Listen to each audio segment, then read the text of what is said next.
Hello friends, स्वागत है आपका मेरे इस चैनल पर। आज मैं आपको सिखाने वाला हूँ थोड़ी बेसिक इंग्लिश। वो इंग्लिश जो हम किसी डिपार्टमेंटल स्टोर में जाते हैं तो कोई आपसे पूछता है कि what can I do for you, तो वहाँ आप समझना है कि वो आपसे क्या कहना चाह रहा है। तो ऐसे में हमें कितनी इंग्लिश हमें आनी चाहिए वो हम आज डिस्कस करेंगे। आज ये मेरी पहली वीडियो है इंग्लिश की, तो देखिए थोड़ा सा आप समझने की कोशिश करें। देखिए कुछ वर्ड्स लिख रहे हैं जो हमें बताते हैं कि ये सेंटेंस में स्टार्टिंग वर्ड्स होते हैं। देखिए ये है दिस मतलब होता है यह है, यानी हम कह सकते हैं ये पास की चीज है, ये पास की वस्तु के लिए है, ठीक है। और दैट मीन्स वह है। ये देखिए जैसा वर्ड है वैसे ही इशारा कर रहा है, ये दैट यूज करें और वह मीन्स एक दूर की वस्तु के लिए यूज होगा, ठीक है। अब देखिए दिस और दैट कहाँ यूज होगा। अब जैसे हम बात करते हैं दिस इज ए पेन, ठीक है। अब पेन देखिए हम ये लिखते हैं यह है एक पेन है, ठीक है। अब देखिए इसके लिए यह के लिए आएंगे दिस इज अ पेन, ठीक।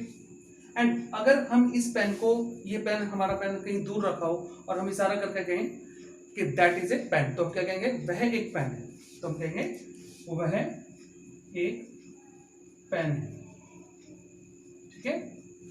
तो आप यहां लाएंगे वह के लिए दैट इज अ पेन, ठीक है। तो ये हमें समझना है। तो देखिए अब बात करते हैं हम इज। एक वर्ड है इज, आई और एस। इसका मतलब तो है। और है कब आएगा, इस कब आएगा, हिंदी में होगा है वाक्य में यानी सेंटेंस में, और इंग्लिश में उसकी जगह लिखेंगे हम इज। और क्या होगा कि इसमें एक वचन, आप समझते हैं एक वचन या एक वस्तु हो या कोई एक व्यक्ति हो, ठीक है, वहां पर लगाएंगे हम दिस। और बात करेंगे ये टुडे यानी आज वर्तमान की बात है। टुडे का मतलब है आज, प्रेजेंट में जब भी हम बात करेंगे और ये इज वर्ड आएगा जब भी आपको कोई आपसे बोले, इसको यूज करते हुए कोई भी सेंटेंस बोले, ठीक है। तो आपको समझना कि आज ये आज की बात है, ना कि कल की बात है, ना ही तो ये कल की बात है, ना ही जो बीता हुआ कल है उसकी बात है। तो ये होता है इज। अब बात करते हैं जैसे हम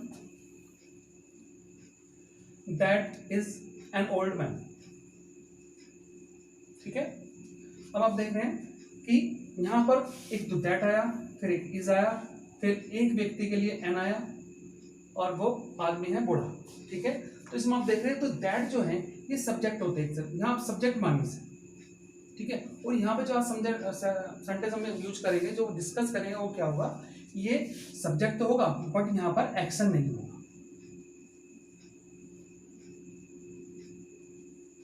ठीक है। तो हम ऐसे सेंटेंस डिस्कस करेंगे जहां पर हमारा सब्जेक्ट तो जरूर होगा लेकिन कोई एक्शन नहीं होगा, ये वो सेंटेंस डिस्कस करेंगे। अब देखिए यहाँ कुछ हमने सेंटेंस लिखे हैं, कुछ वाक्य हमने लिखे हैं, और यहाँ में समझना कि यहाँ इज का प्रयोग क्यों हुआ है। देखिए सबसे पहले बात तो है यहाँ पर है, क्योंकि हम अपनी हिंदी भाषा में जब भी कुछ बात करते हैं तो है करते हैं, तो ये इसका मतलब है कि प्रेजेंट में बात है, ठीक है। तो है तो आएगा इज, ठीक है, क्योंकि हमने बताया इसकी अंग्रेजी क्या होती है होती है, ठीक। अब ही सी इट और कोई किसी का नाम, किसी एक व्यक्ति का नाम, यानी कोई सिंगुलर सब्जेक्ट, कोई एक व्यक्ति एक वचन, तब आप यूज करेंगे इज। जैसे वह एक डॉक्टर है, अभी हमने इससे पहले आपको बताया था कि वह की अंग्रेजी क्या होती है, वह मीन्स कोई दूर की डायरेक्शन शो कर रहा है, तो आप कहेंगे दैट इज ए डॉक्टर, ठीक है। वह एक गायिका है, अब देखिए वह यहाँ भी वह है, यहाँ भी वह है, यहाँ वह के लिए आया दैट, यहाँ वह के लिए आएगा सी। अब सी क्यों, क्योंकि आगे जो हमें पता लगा है वो गायिका है, यानी कोई वो लेडी है, कोई लड़की है, तो हम कह सकते हैं, इसलिए यहाँ पर वह की अंग्रेजी सी आया। वह की अंग्रेजी ही भी होती है बट वो ही होती है लड़के के लिए, तो सी इज अ सिंगर। गायिका को कहते हैं जो गाना गाते हैं, उनको कहते हैं अंग्रेजी में सिंगर, ठीक है। फिर ऋतु एक सांवली लड़की है, अब देखिए यहाँ फिर है आया, ठीक है। ऋतु सब्जेक्ट हो गया, एक सब्जेक्ट हुआ तो इज आएगा, है तो ये डायरेक्शन मिल गया हमें, यहाँ पर आएगा इज। तो हम ये लिख सकते हैं ऋतु एक नाम हो गया, तो नाम के लिए हमने बताया था वो आएगा इज, तो ऋतु इज ए डार्क गर्ल, ठीक है। नेक्स्ट है जीवन एक सपना है। अब देखिए लाइफ, आप जानते हैं जीवन को इंग्लिश में कहते हैं, अंग्रेजी में कहते हैं लाइफ। एक सिमुलर है, सपना है, ड्रीम, इज मिस है, तो आप समझ सकते हैं इसे क्या हम बनाएंगे, लाइफ इज अ ड्रीम। ठीक है। अब नेक्स्ट है लंदन एक बड़ा शहर है। तो लंदन एक बड़ा शहर है, शहर की आज की तारीख में बात हो रही है कि आज है, ये नहीं कि कल था के लिए हम अभी नहीं बात नहीं कर रहे हैं, तो हम बात कर रहे हैं। तो हम हिंदी में इसे कैसे बताते हैं, किसी को भी एक लंदन शहर है तो हम उसको अगर हिंदी में बोलेंगे तो उसको इंग्लिश में ट्रांसलेट करके बोलेंगे London is a big city. English में शहर को सिटी कहते हैं। ठीक है, लंदन लंदन हो गया, इज है और एक बड़ा शहर है। ठीक है, तो लंदन इज ए। अब बात करते हैं कि अगर यहाँ इन्हीं सेंटेंस को लेकर कोई हमसे इंक्वायरी करने लगे, यानी कोई प्रश्न पूछने लगे, तो हम इन्हें कैसे, वो प्रश्न हमें हमसे कैसे पूछे जाएंगे, वो ऐसा पूछे जाएंगे। देखिए, वह एक डॉक्टर है, इसका प्रश्नवाचक सेंटेंस क्या होगा, क्या वह एक डॉक्टर है, क्या वह एक डॉक्टर है। ठीक है, अब इसके लिए आपको समझना लास्ट में आया क्वेश्चन मार्क, क्योंकि प्रश्नवाचक वाक्य हो गया। तो आप क्या करेंगे, ये जो हमारा इज है इसको पहले लगाएं, is that a doctor, question mark. ठीक है, अब वह एक गायिका है। अब इसको कैसे पूछेंगे किसी से कि वो गायिका है, क्या वह एक गायिका है, क्या वह एक गायिका है। ठीक है, तो क्या बनाएंगे आप इसी वर्ड को, इज को शुरू में रखेंगे, आई बड़ा लिखेंगे, is she is she a singer. ठीक है, क्वेश्चन मार्क लगा देंगे। अब देखिए, सोचिए इसका क्या बनने वाला है, ऋतु एक सांवली लड़की है, तो यहां भी आप क्या कहेंगे, क्या ऋतु एक सांवली लड़की है। ठीक है, तो आप लगाएंगे शुरू में इज ऋतु। अब ये नाम है, नाम का बड़ा जो लेटर, फर्स्ट लेटर हो जो बड़ा बिग लेटर बनेगा, ये कैपिटल लेटर बनेगा, तो इज ऋतु क्या है, वो अ डार्क गर्ल। तो देखिए बच्चों, हमने क्या यहाँ सीखा है, देखिए हम इनको ही तो आगे पीछे करते हैं। देखिए यहाँ पर दैट आगे था, ये पीछे था, एंड इसमें इंटरोगेटिव में क्या हुआ, ये इज पहला आ गया, दैट पीछे चला गया, है ना, ऐसे तो हुआ। तो आप जाकर के अब आपको क्या करना, वीडियो हमारी पॉज करनी है, उसके बाद ये सेंटेंस बनाने हैं और कमेंट सेक्शन में जाकर के वो लिख देने हैं।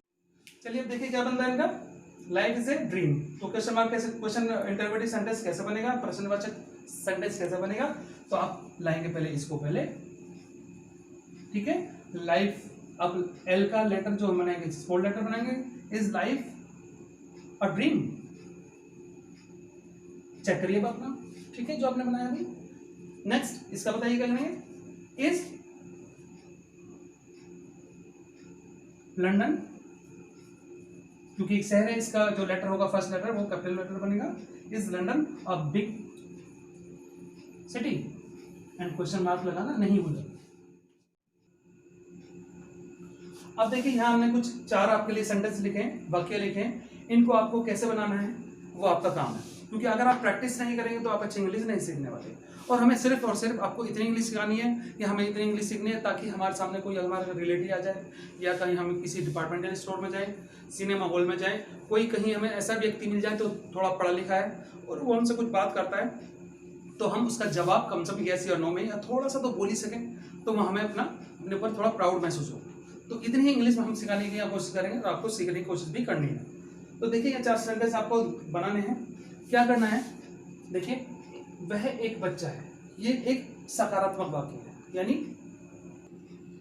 तो देखिए सेकंड जो वाक्य है हमारा, मेरे पिताजी एक अध्यापक, ये भी सकारात्मक वाक्य, यानी इसमें आपको एक सीधी सीधी बात कहनी है। ठीक है, ये दूसरे 3 सेंटेंस नंबर 3 और 4 ये जो हमारे, ये दोनों हमारे इंटरोगेटिव हैं जिसमें इंक्वायरी की गई है, यानी आपसे पूछा गया है और लास्ट में क्वेश्चन मार्क लगा है। ठीक है, ये आपको बनाना है। ठीक है। अगर आप रोज इस तरह के सेंटेंस कम से कम 10 उनकी प्रैक्टिस अपने आप से देखें, बुक से देखें, आज इज वाले सेंटेंस, अगर आपने आज ये क्लास इज वाली ली है तो इज वाले सेंटेंस की आप प्रैक्टिस करते हैं और 10 सेंटेंस अपने आप से कॉपी में लिखते हैं, उनको बोलते हैं, किसी और के सामने बोलते हैं या किसी का सामने बोलते हैं, तो आपका हेजिटेशन और आप अच्छे से बोल सकते हैं, वो हेजिटेशन आपका निकल जाएगा। ठीक है। अब थोड़ी सी हम आपकी हेल्प कर देते हैं। देखिए, जैसे पहले ये अंडरलाइन कर रहे हैं बच्चा, इसके लिए आप जानते हैं चाइल्ड, एक है तो अ चाइल्ड हो जाएगा। ठीक है। दूसरा है हमारा अध्यापक, अब जानते हैं टीचर। आपको हर वर्ड की स्पेलिंग पे बहुत ज्यादा ध्यान रखना आपको। ठीक है। अब देखिए, अब ये पिताजी को आप कहते हैं कि फादर कहते हैं, मेरे मीन्स माय फादर। ठीक है, ये आप इस तरह से बना सकते हैं। अब यहाँ पे है आपका एक वर्ड सफेद फूल। ठीक है, तो अ वाइट फ्लावर, वाइट लिखेंगे आप इससे, अ फ्लावर, FLOWER। ठीक है। फोर्थ में है खिलाड़ी, एक खिलाड़ी मीन्स अ प्लेयर, तो आप इसे प्लेयर लिखेंगे, PLAYER। ठीक है। तो फ्रेंड्स, अगर आपको मेरी ये वीडियो अच्छी लगी तो आप इसे लाइक करें, शेयर करें और सब्सक्राइब करना ना भूलें।